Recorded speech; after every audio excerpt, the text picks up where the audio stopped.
here, Al, and this is where right now we're just sitting in my office in the back of the Hope Center, and we're just so squeezed for space. So my office serves as a storage facility. It serves as an office. It's pretty much everything that we can do because our space here is so limited. However, we came into this particular building, in November of 2015, and we came into this building because we felt like that we were on a mission to help the neighborhood.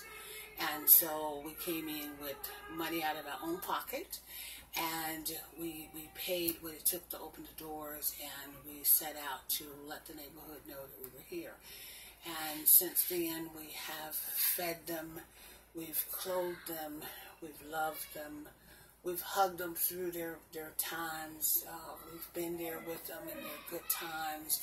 We've been there with them in their sad Been there times. for the homeless folk, for pregnant mothers, people who need a job, all of the above. All the things that Goodwill says it does, all the things that the mission says it does, all the things that TAP and HAT, right? Which really don't really do the job that you do, because you don't make people fill out reams and reams and reams. Like I've struggled for 2 months now to get a pair of diabetic shoes, and I don't know how many forms and things and they're still like, oh, you still have to fill out forms, and I'm getting, sores on my diabetic feet, and they don't seem to care, Right. But you do, right? I do. You don't let that you don't need people. If somebody needs a place to stay, they don't have to fill out 40 pages of something.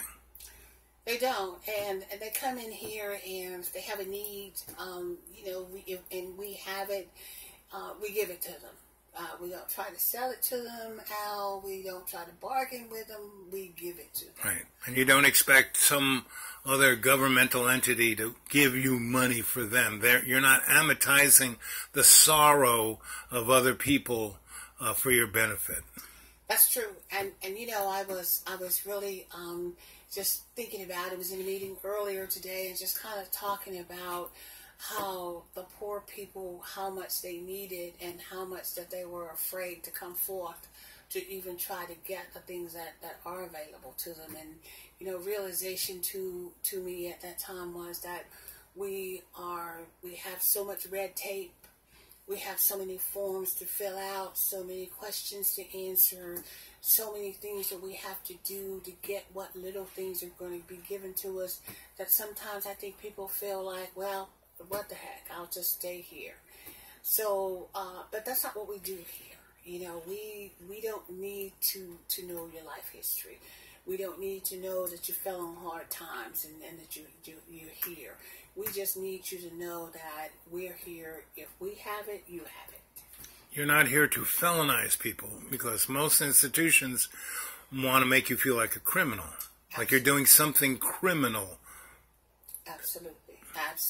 And so, with that in mind, we just do what we can, the best we can with what we have. And, we have some people that have donated to us, Al. We have people that have come in and helped us to put out what comes in.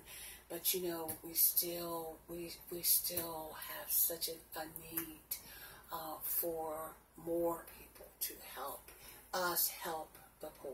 So right now, it's like every city, there was the good side of the track, bad side of the track, and then real estate became more valuable as the hipster mentality kind of came in, and that's happening to Roanoke. This neighborhood is being gentrified.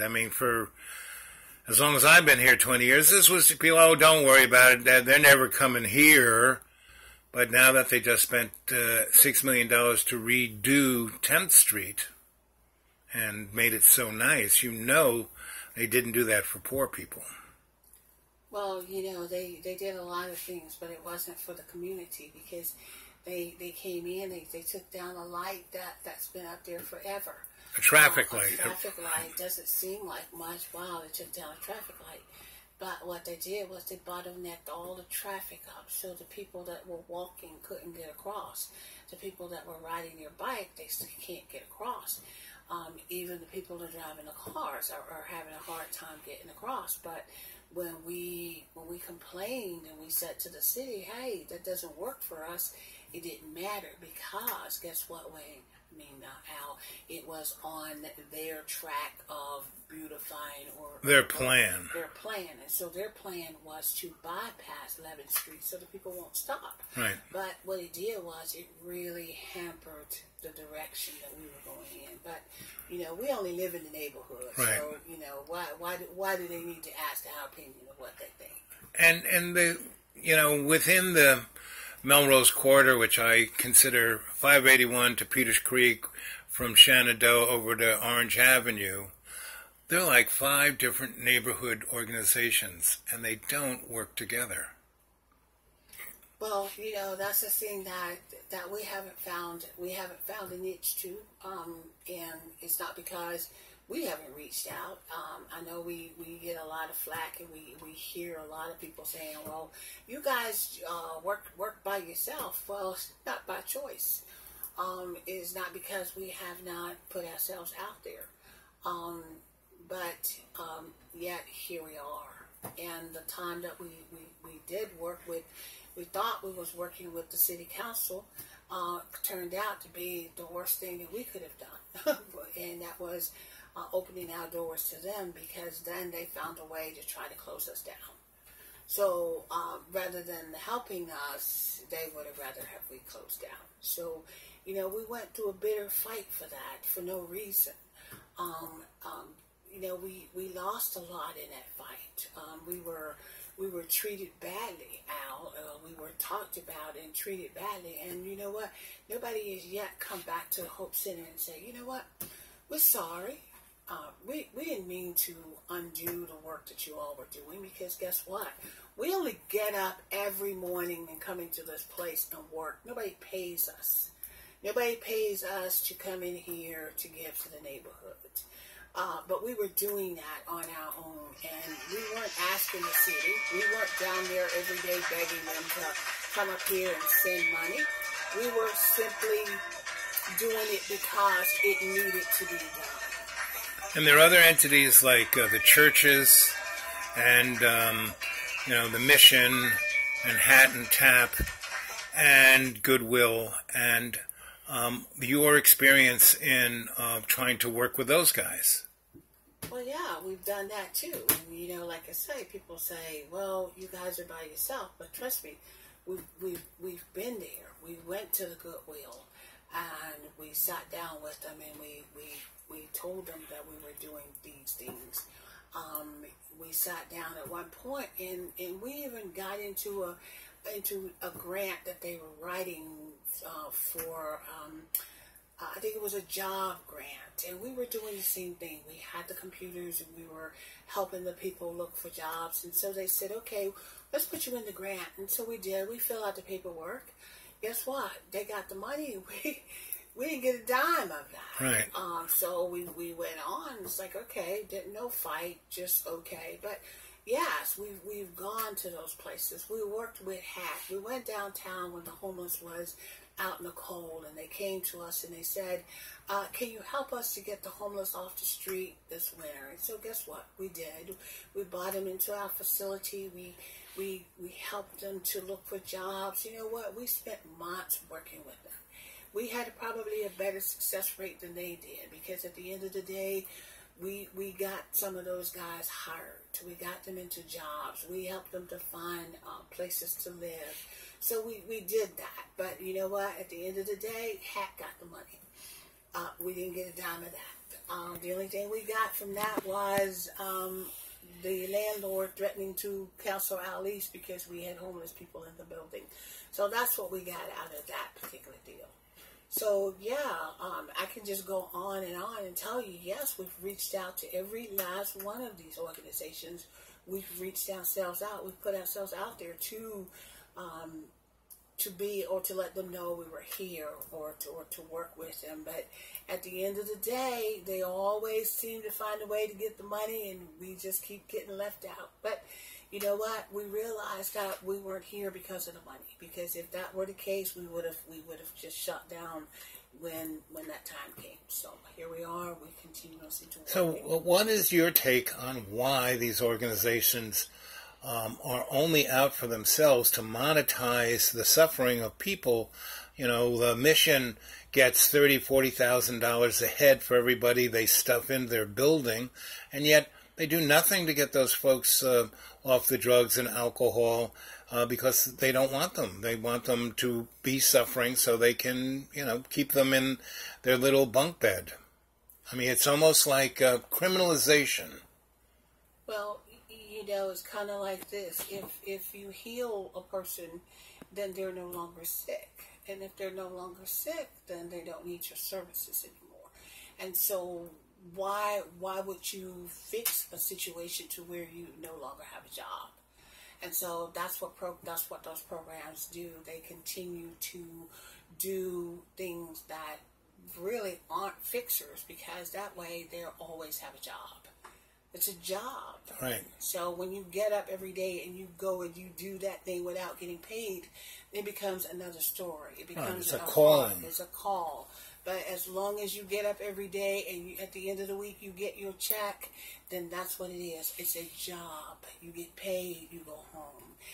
And that's why people have a tendency to treat other people badly, because it's a job. After all, you know, I had a situation, Al, just here at the Hope Center. We had a light bill, we had an electric bill that was absolutely just almost out of our reach. You know, we tried to work with the electric company, AEP, and, you know, they've got a market on that. They don't really care if you got lights or you don't. Yeah, you know, there's nobody else you can go to. What's it to them?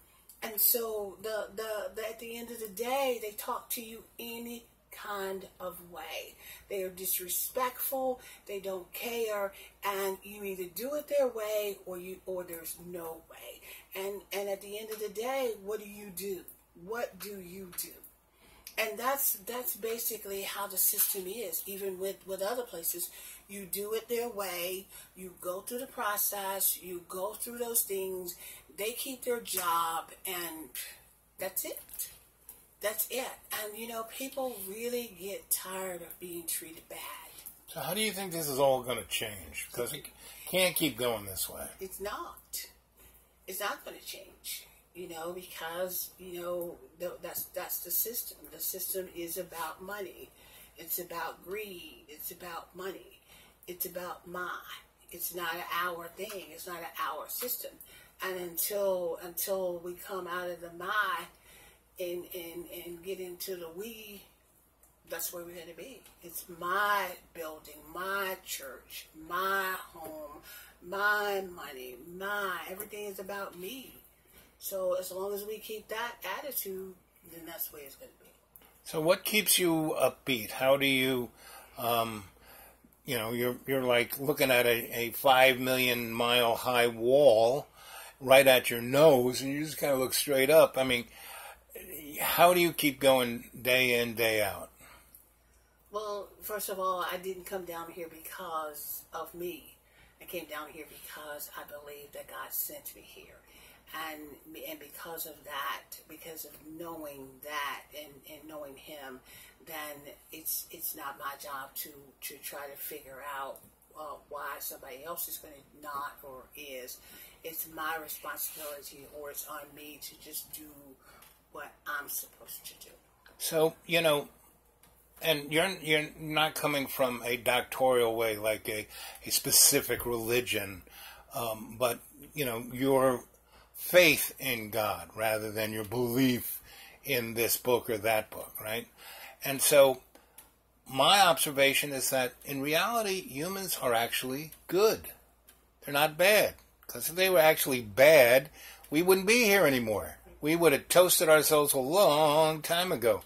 So what is up with, you know, and once you start doing things for